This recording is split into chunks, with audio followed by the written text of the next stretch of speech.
Hola amigos, con ustedes Fray Nelson Medina de la Orden de Predicadores. Este es nuestro curso de teología para todos. A través de las ondas de la radio o a través de grabaciones, usted puede acompañar su formación cristiana, deseamos nosotros, con una doctrina sólida, con un alimento sustancioso. Porque es impresionante lo que tiene la Iglesia para ofrecernos y muchas veces lo desconocemos.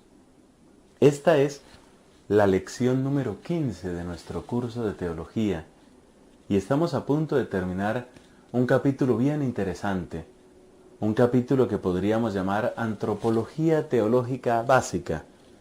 Desde luego, lo que nosotros ofrecemos es una invitación, es una iniciación, es un comienzo, porque el conocimiento teológico, como todas las ramas del conocimiento humano, es inmenso. Esta es la lección número 15, y en nuestra lección anterior estábamos hablando sobre la búsqueda del amor. Hay a lo largo de nuestra vida una búsqueda. Somos peregrinos. Este es un tema que traemos en estas lecciones porque es muy importante tomar conciencia de cómo el ser humano lleva adentro de sí un impulso, un hambre, podríamos llamar un vacío, que lo prepara para unos niveles de comprensión y para unos niveles de lenguaje que son los que luego vamos a encontrar precisamente cuando hablemos de la revelación. Nuestro capítulo primero fue la introducción. Nuestro capítulo segundo, en el que nos encontramos, es el capítulo de Antropología Teológica, y ya pronto, con la bondad de Dios, tendremos nuestro capítulo tercero, el capítulo sobre la revelación propiamente dicha. Bueno, dispongámonos para esta lección pidiendo la ayuda del Señor, pidiendo la iluminación del Espíritu Santo. Hagámoslo recordando ese momento en que Dios declaró su amor a la humanidad a través del saludo que el ángel le dio a la Virgen María. Digamos todos: Dios te salve María, llena eres de gracia, el Señor es contigo. Bendita tú eres entre todas las mujeres, y bendito es el fruto de tu vientre, Jesús. Santa María, Madre de Dios, ruega por nosotros pecadores, ahora y en la hora de nuestra muerte. Amén. Muy bien, nuestra lección del día de hoy, la lección número 15, lleva por título La búsqueda del placer y de la felicidad. Porque esa palabra búsqueda, o esa otra imagen del hombre peregrino, es muy importante. Es muy importante que todos tomemos conciencia de la grandeza de los deseos que hay en nosotros, porque en nuestros deseos están también las huellas de nuestras propias posibilidades. El ser humano que resulta insatisfecho, el ser humano que no se resigna, el ser humano que no se detiene, que siempre está buscando una verdad mayor, está buscando un amor más perfecto, o como diremos en la lección de hoy, el ser humano que está buscando la plenitud de la felicidad. Ese ser humano que eres tú y que soy yo, ese ser humano es el que tiene un espacio interior, es el que tiene una capacidad de recibir lo que luego vamos a mencionar en el capítulo tercero, la revelación. Pasemos inmediatamente a la primera tesis del día de hoy. Como de costumbre, cada lección tiene 3 tesis. Pasemos a la primera tesis del día de hoy. Y dice de la siguiente manera: por favor, tenga a mano su cuaderno de teología, o si usted lo desea y tiene acceso a internet, puede también encontrar estos apuntes en nuestra página fraynelson.com. Va a la parte correspondiente a biblioteca. En biblioteca busca teología y con 2 o 3 clics usted tiene en sus manos los apuntes de nuestro curso de teología para todos. Nuestra alegría es esa: difundir, hacer conocer, de manera que todos los cristianos apreciemos mejor estos tesoros que son de todos, porque Dios los dio para todos. Muy bien, la primera tesis del día de hoy dice de la siguiente manera: grandes pensadores han llegado a esta conclusión, dos puntos. Grandes pensadores han llegado a esta conclusión, dos puntos. Nuestra gran búsqueda, nuestra gran búsqueda,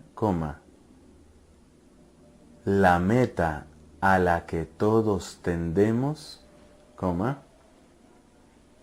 es la felicidad.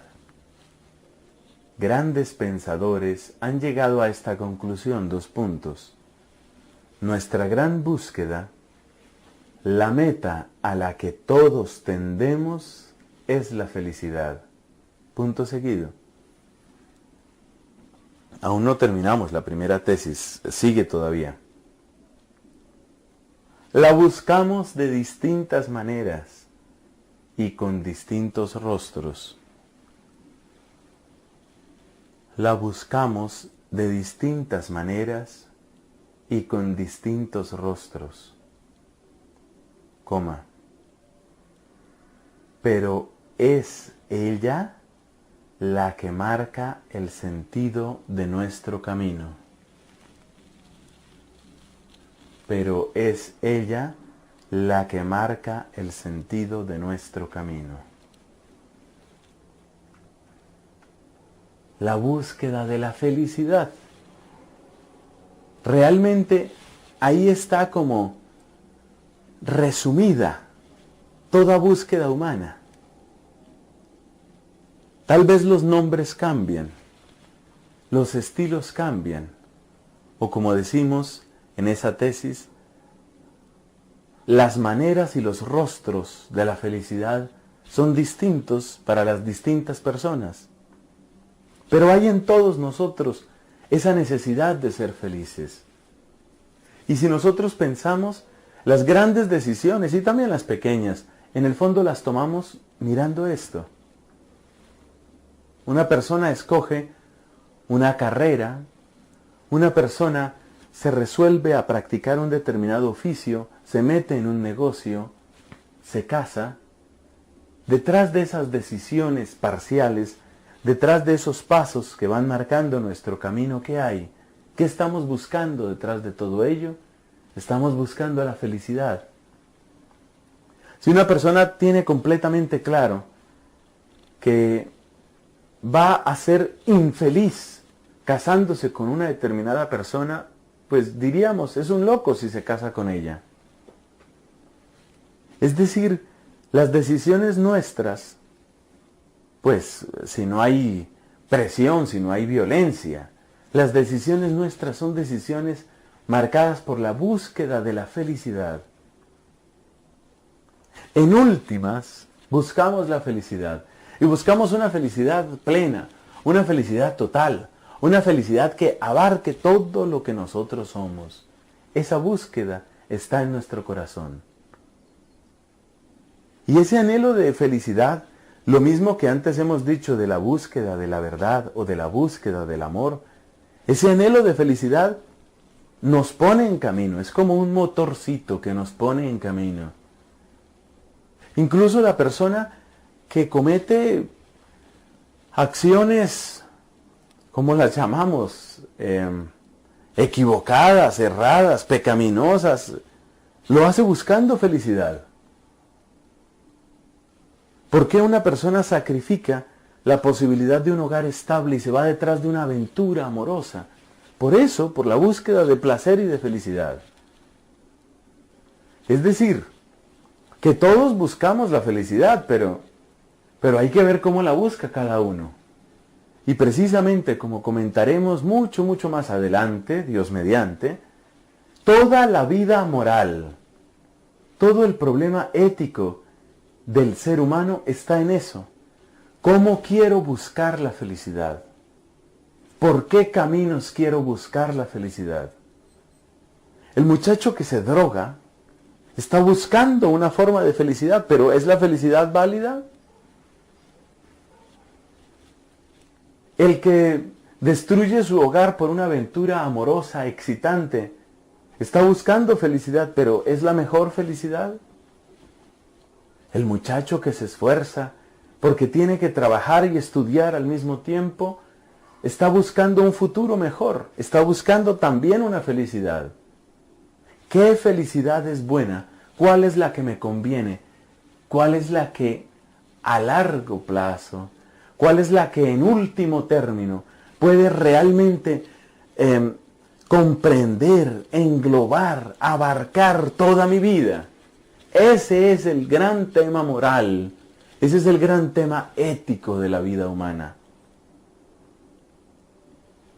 Pero nosotros en este momento no vamos a resolver ese tema, no vamos a entrar en la cuestión ética o moral. Simplemente vamos a constatar, simplemente estamos verificando que en todos nosotros hay esa búsqueda y que en esa búsqueda hay algo que es profundamente humano.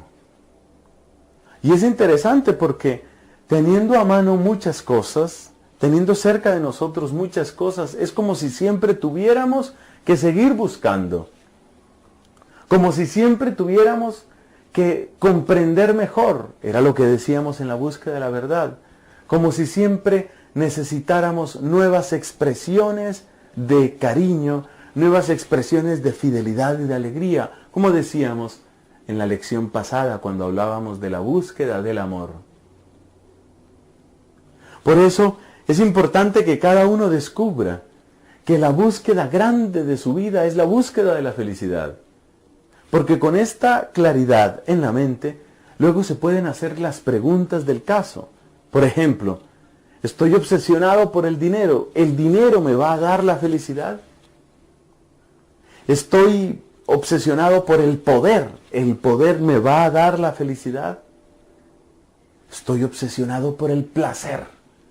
¿El placer me va a dar la felicidad plena, completa? Ya incluso pensadores antiguos que no conocían el Dios de los cristianos se hacían razonamientos sobre esto.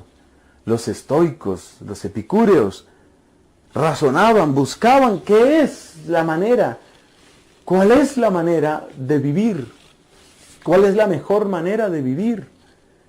Vivir de acuerdo con la virtud, vivir de acuerdo con el placer, buscar qué hay que buscar, cómo vivir. Es el tema de la existencia y si uno no se hace estas preguntas, si uno dice, esas son preguntas para gente desocupada, pues corre el riesgo de tomar muy malas decisiones.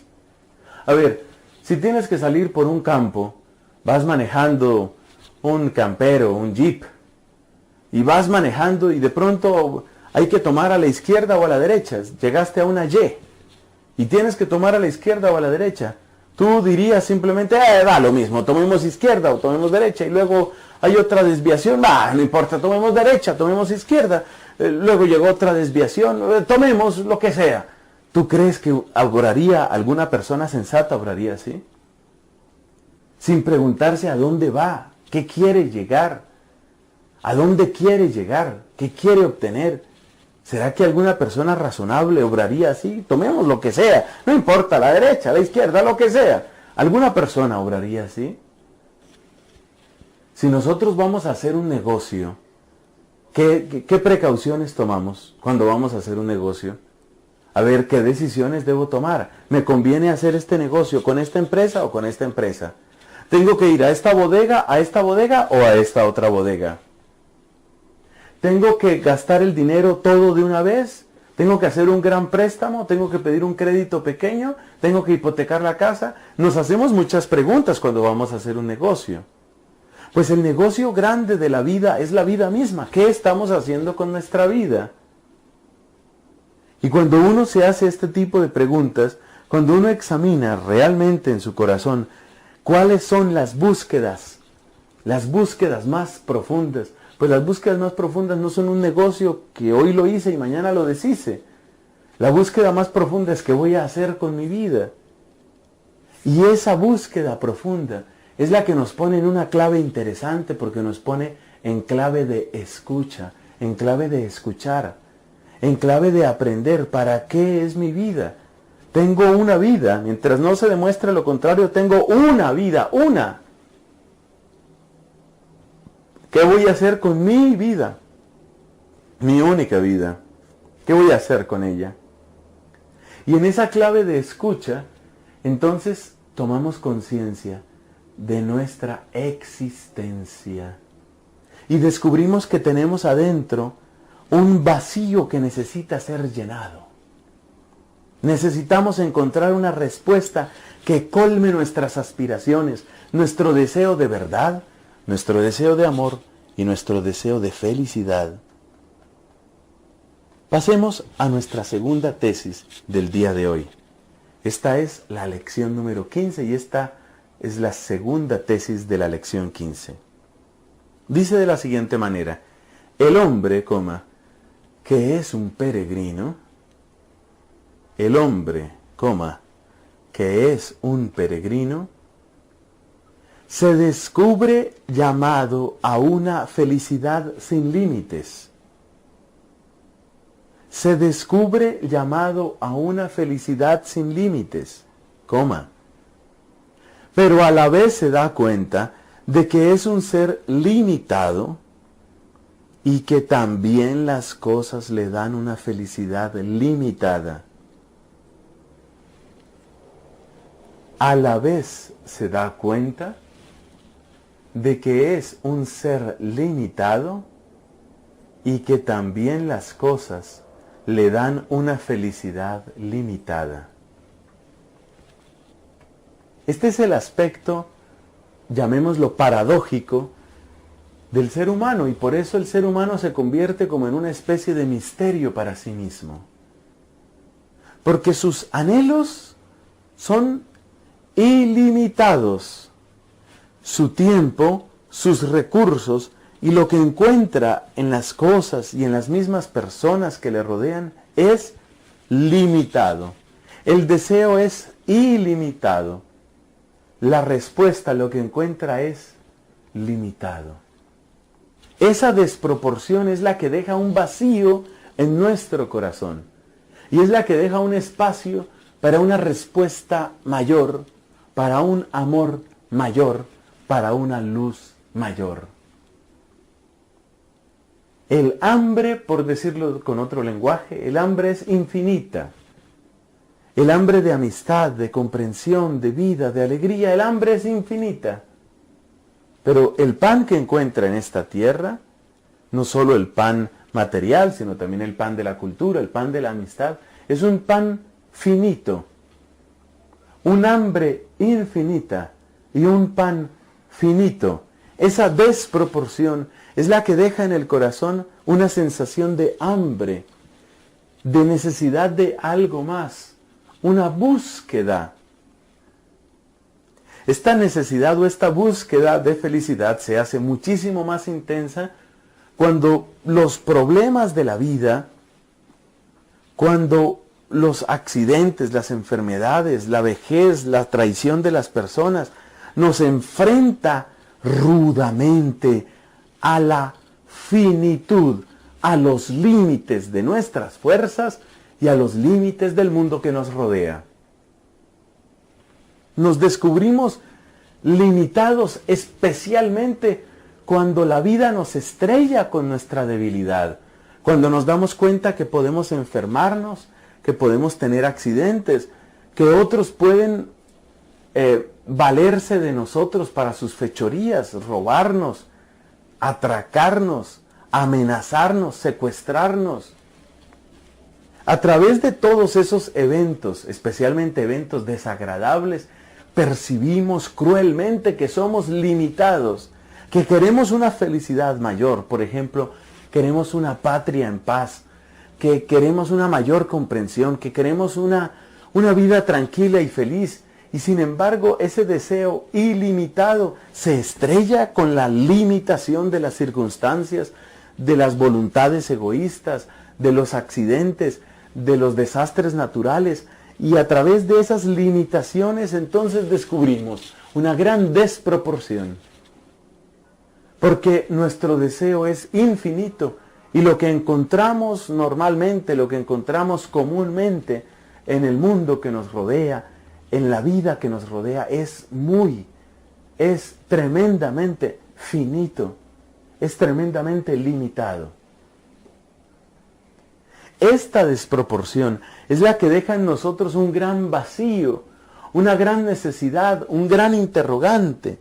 Y es ese interrogante el que tiene que ver con el capítulo que hemos venido anunciando, el capítulo 3 de nuestro curso. Ahí tendremos que hablar de la revelación. Precisamente porque en nosotros queda un vacío, una ansia de felicidad, una ansia de armonía, y las circunstancias nos estrellan contra nuestros propios límites, precisamente porque eso sucede, entonces hay en nosotros un espacio, hay en nosotros un lugar para que sea posible una verdadera, una genuina revelación. Ese es el esquema que lleva nuestro curso. Hacia allá vamos. Y por eso este descubrimiento del hambre infinita de felicidad, del hambre infinita de sentido, de verdad, de luz, este descubrimiento, es necesario que toda persona lo haga, que cada uno descubra esto porque sólo así puede también descubrir el carácter personal que tiene la revelación. Hacia allá vamos. Y poco a poco vamos viendo cómo se unen unos temas con otros, apuntando hacia esa posibilidad de la revelación. Esa es entonces nuestra tesis segunda. El hombre que es un peregrino se descubre llamado a una felicidad sin límites, pero a la vez se da cuenta de que es un ser limitado. Y pasemos a nuestra tercera tesis, tercera y última tesis de esta lección número 15.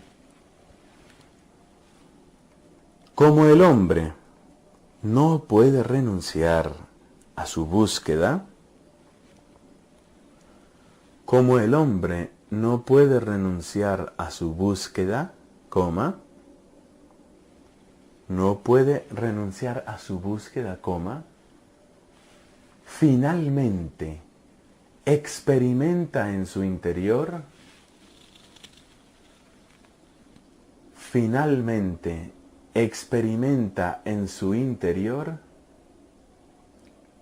una especie de vacío.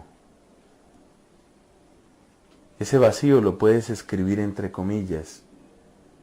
Como el hombre no puede renunciar a su búsqueda, finalmente experimenta en su interior una especie de vacío por las contradicciones que siente adentro de sí mismo y en la sociedad.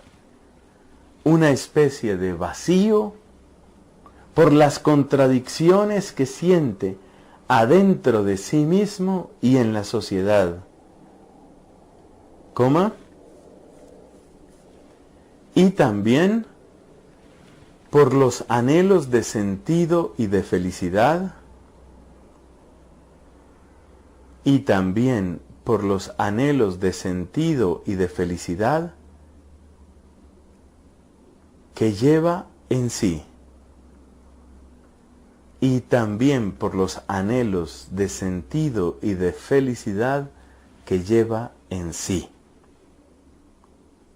Es un poquito larga esa tesis, pero no es otra cosa sino la expresión de lo que veníamos comentando, y realmente es una conclusión muy importante en este capítulo de Antropología Teológica. Como el hombre no puede renunciar a su búsqueda, finalmente experimenta en su interior una especie de vacío. Lo que decíamos, esa distancia entre el hambre infinita y las posibilidades finitas. Quiero ser infinitamente feliz, pero me encuentro con que hay inseguridad, con que hay violencia, con que hay pobreza, con que yo mismo padezco de pereza, de orgullo, me faltan estudios. Por eso se experimenta un vacío por las contradicciones que el hombre siente adentro de sí mismo y en la sociedad, y también por los anhelos de sentido y de felicidad que lleva en sí.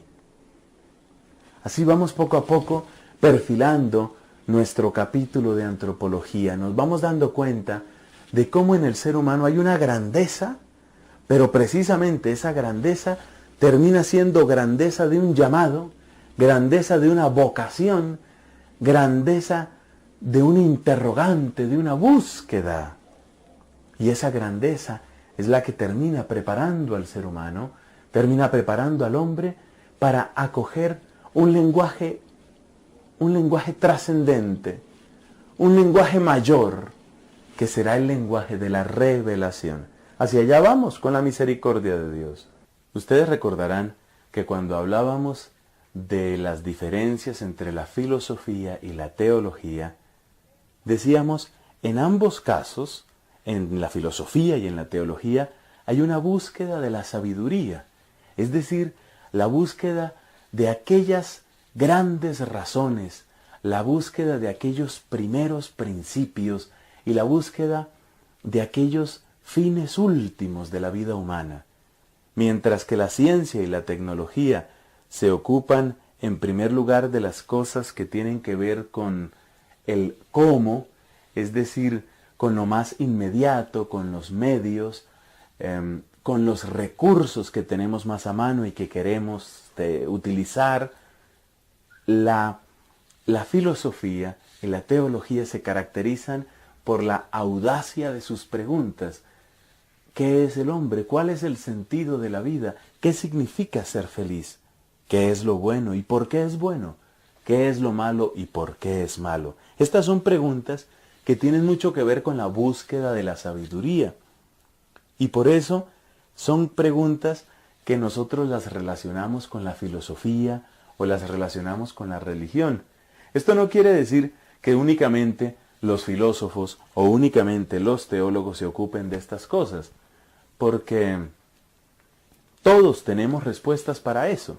Lo que pasa es que un buen filósofo es una persona que, por decirlo de alguna manera, explicita, saca a luz, conoce, conscientemente conoce sus propias preguntas y sus propias respuestas. Todos los seres humanos obramos a partir de unas convicciones sobre lo bueno, sobre lo malo. Decimos, por ejemplo, es bueno hacerle el bien a una persona necesitada. Decimos, es malo secuestrar. Estas son convicciones sobre lo bueno y sobre lo malo. Pero cuando uno reflexiona sobre lo bueno y lo malo, o sobre el sentido de la vida, o sobre el origen último del universo, cuando ya la cosa no es la respuesta que uno utiliza así nomás, sino ya hay una reflexión crítica, ya hay una búsqueda sistemática, ahí es donde aparece la filosofía, o ahí es donde aparece la teología. Hasta ahí se parecen filosofía y teología, pero luego viene una diferencia esencial, y esa diferencia está en la palabrita que le da nombre a nuestro capítulo actual. Estamos en el capítulo 3, el capítulo de la revelación. Y la gran diferencia entre la filosofía y la teología es que la teología tiene su punto de partida, un punto de partida irrenunciable, un punto de partida que es connatural a ella. Ese punto de partida es la revelación, la palabra revelada, la Sagrada Escritura. En esa palabra de Dios, en esa Sagrada Escritura, en ese texto fundamental, ahí tiene su fuente, ahí tiene su raíz la teología. Y por eso nos hacemos una montaña de preguntas. Por ejemplo, bueno, ¿y qué es una revelación? ¿Qué revelaciones son creíbles y cuáles no? ¿Son iguales todas las revelaciones? Nosotros los cristianos creemos en la Biblia, pero los musulmanes creen en el Corán. ¿Da lo mismo creer en la Biblia que creer en el Corán? ¿Qué hace que una palabra sea efectivamente una revelación? ¿Hay algo que sea, por así decirlo, específico de la revelación cristiana? Nosotros tenemos una palabra revelada, un texto revelado que nosotros llamamos la Biblia. Pero otros tienen otros textos, utilizan otras escrituras sagradas. ¿Da lo mismo una cosa que otra? Y además, ¿cómo es ese proceso de la revelación? ¿Qué es una revelación? ¿Es como una especie de dictado? La Biblia, por decirlo así, fue dictada por Dios, o dictada, qué sé yo, por el Espíritu Santo, por los ángeles. Y la gente que escribió la Biblia estaba, como quien dice, oyendo un dictado y lo iba poniendo por escrito. Esas son las preguntas que nos hacemos. Y para eso toca empezar por una pregunta básica. ¿Qué es una revelación? Desde luego que la palabra revelación alude a algo religioso. Pero para entender qué es una revelación, hay que empezar no por la religión, sino empezar por nuestra vida. Y esta ha sido una constante a lo largo de nuestro curso y deseamos que siga siendo una constante. Nosotros no queremos separar la religión de la vida. Decíamos insistentemente en aquel capítulo de Antropología Teológica, decíamos, mira, la religión no es una afición, no es un pasatiempo, no es un hobby que tienen algunas personas y que con ese pasatiempo pues se entretienen ellos y tienen sus lenguajes y tienen sus ritos y tienen sus cosas, pero como algo separado, por así decirlo, como algo ajeno, como algo ausente de la realidad de la vida. No, la religión no es un agregado a la vida. Hemos visto precisamente en el capítulo de Antropología Teológica que la vida humana misma ofrece preguntas de una profundidad muy grande. Y la vida humana misma ofrece ventanas, ofrece rendijas hacia una búsqueda que podemos llamar infinita. Por eso, cuando nosotros vamos a hablar ahora de una revelación, nosotros no podemos decir que una revelación es algo que está por allá separado de las posibilidades de la vida humana.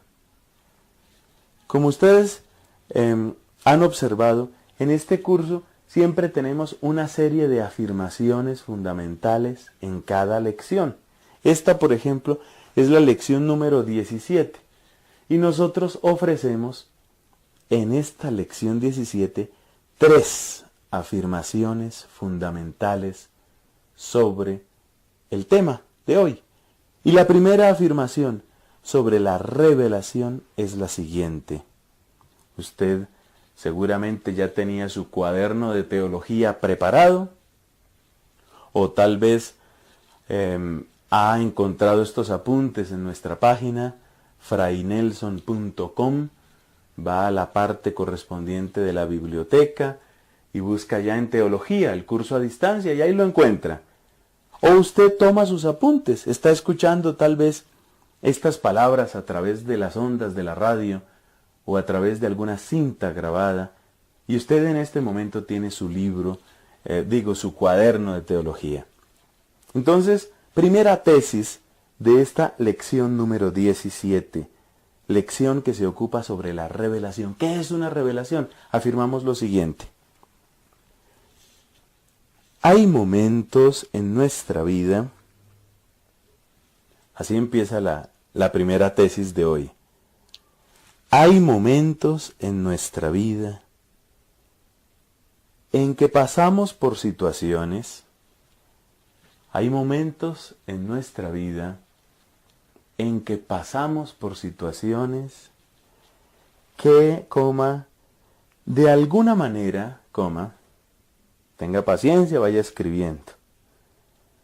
Hay momentos en nuestra vida en que pasamos por situaciones que, de alguna manera, destruyen convicciones o seguridades que teníamos.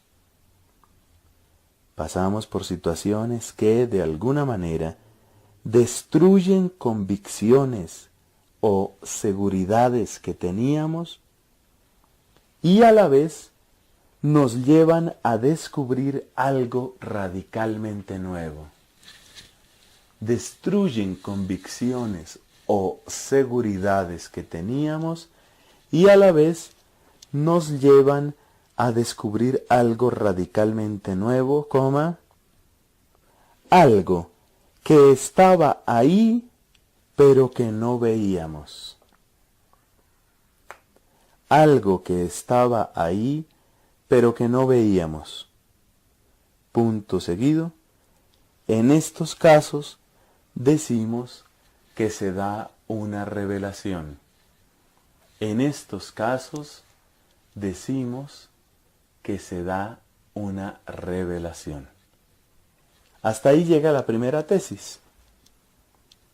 La leo de corrido. Hay momentos en nuestra vida en que pasamos por situaciones que de alguna manera destruyen convicciones o seguridades que teníamos y a la vez nos llevan a descubrir algo radicalmente nuevo. Algo que estaba ahí, pero que no veíamos. En estos casos decimos que se da una revelación. Es decir, partimos del uso de las palabras. Así nos dice Santo Tomás de Aquino, que es indudablemente una referencia, es un criterio muy grande para nosotros en lo que tiene que ver con la teología.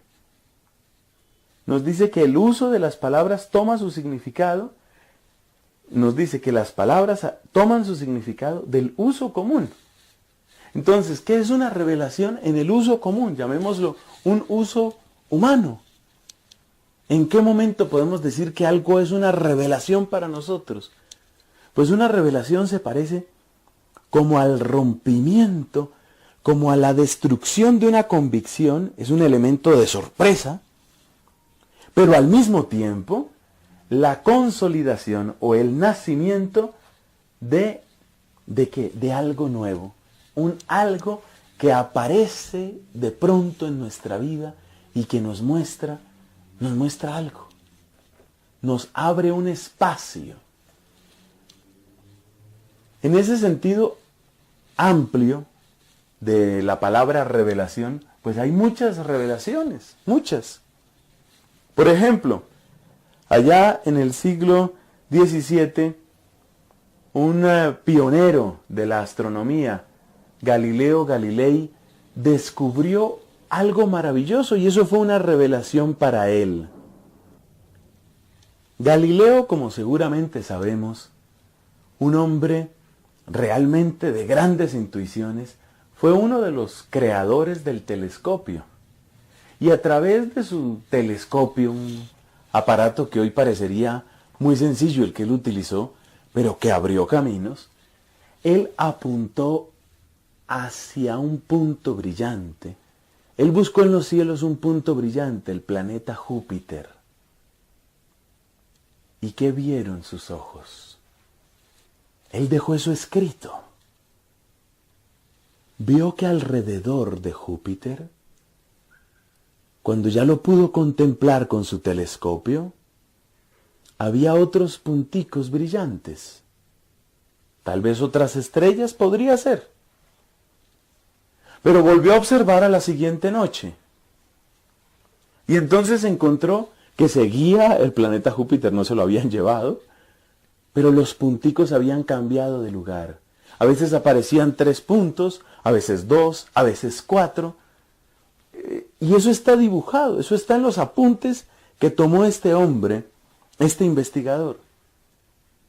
Y él empezó a reflexionar sobre qué eran esos puntos. Y entonces descubrió algo maravilloso. El planeta Júpiter tiene objetos, tiene planeticas, pues ya no las llamamos así, que giran a su alrededor. Tiene satélites, hoy las llamamos lunas. Lunas. Júpiter tiene lunas. No una, ni 2, por lo menos 4 lunas tiene Júpiter. Eso descubrió Galileo. Era el primer ser humano que veía los puntos alrededor de Júpiter, que veía las lunas de Júpiter. Para él esa fue una revelación y él describe en sus memorias, en sus escritos, todo lo que significó para él ver que había un planeta que tenía lunas, así como la Tierra tiene este satélite que se llama la Luna. nuestra luna que nos da vueltas. Bueno, él descubrió eso. Eso fue una revelación para él. Como que el mundo se amplía. Hay una convicción que se destruye y al mismo tiempo algo nuevo que aparece. Esa es una revelación científica. Pero hay muchas otras revelaciones en el arte, por ejemplo. Cuando se descubrió o redescubrió el arte de la perspectiva en la pintura. Descubrir lo que significa la perspectiva, que le trae literalmente una nueva dimensión a la pintura. Se trata de una tercera dimensión. ¿Qué cosa? Esa es una revelación. Ver cómo eso se podía plasmar. Pero hay otras revelaciones que para nosotros son todavía más importantes.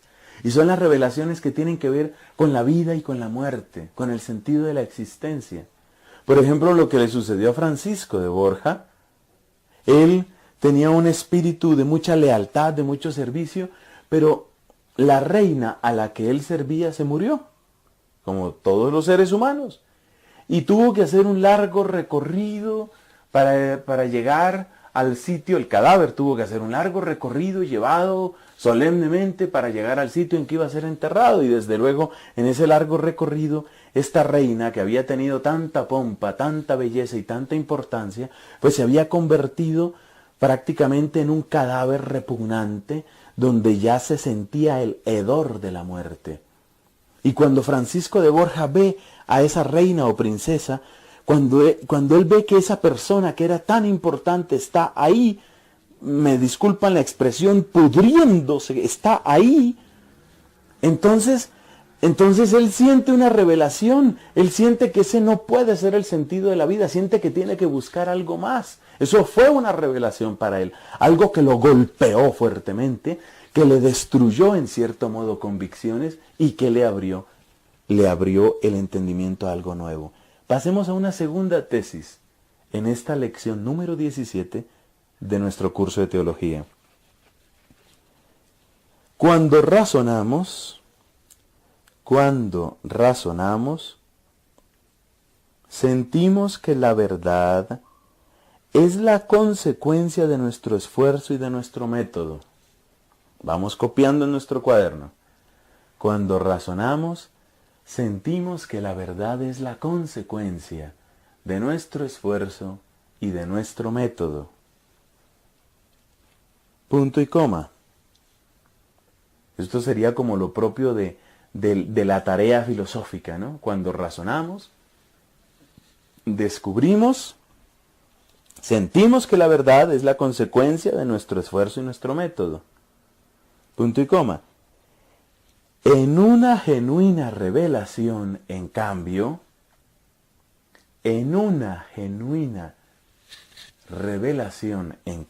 coma, no sentimos que hemos encontrado una verdad, sino que, por decirlo así, esa verdad nos ha encontrado.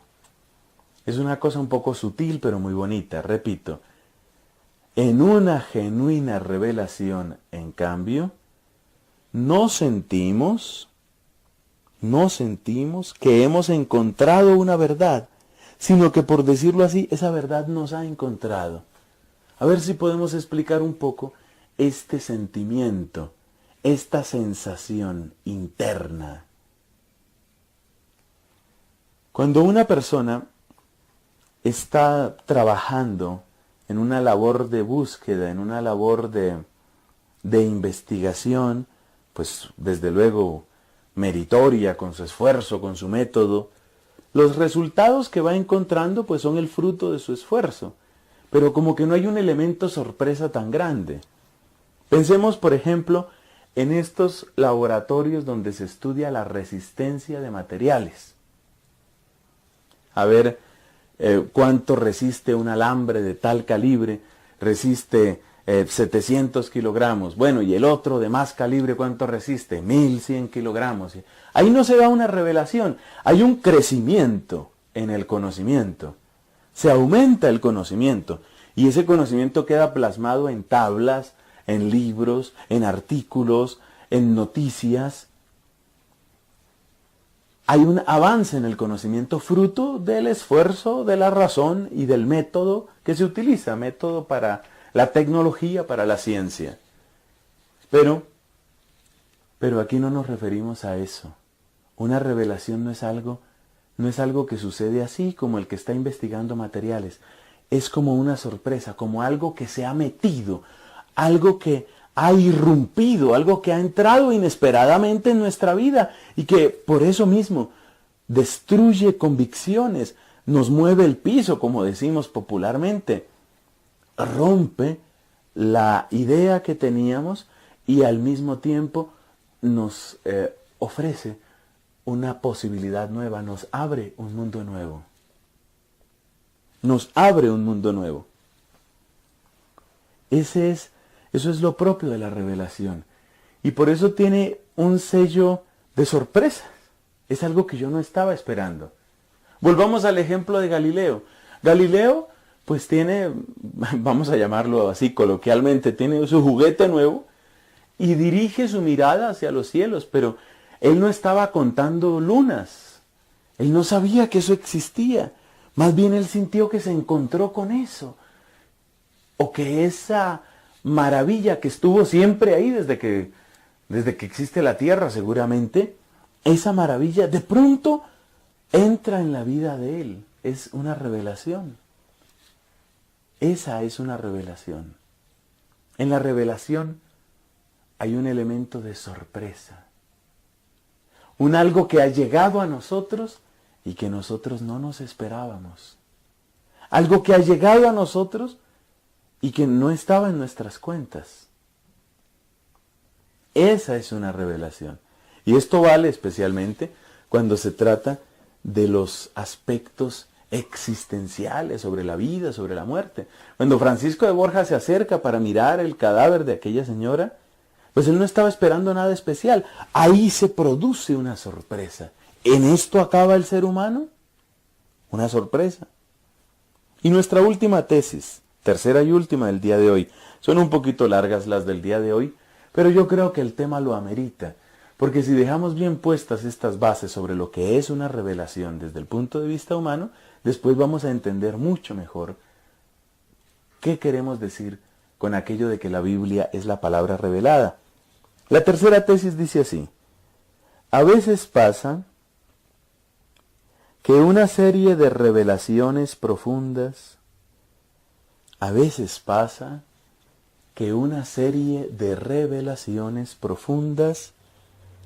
nos sugieren que hay una lógica y una voluntad.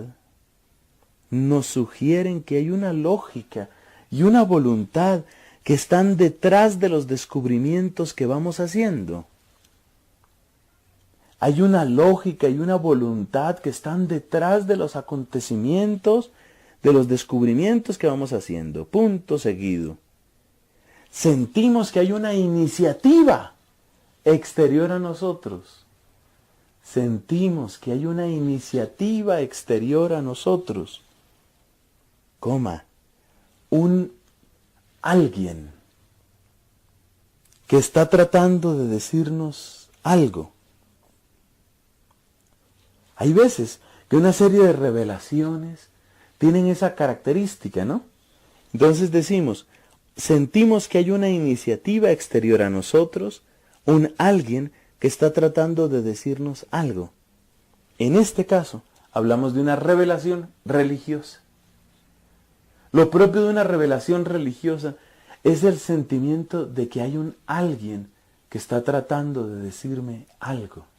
Está con ustedes y se encomienda a sus oraciones Fray Nelson Medina, de la Orden de Predicadores.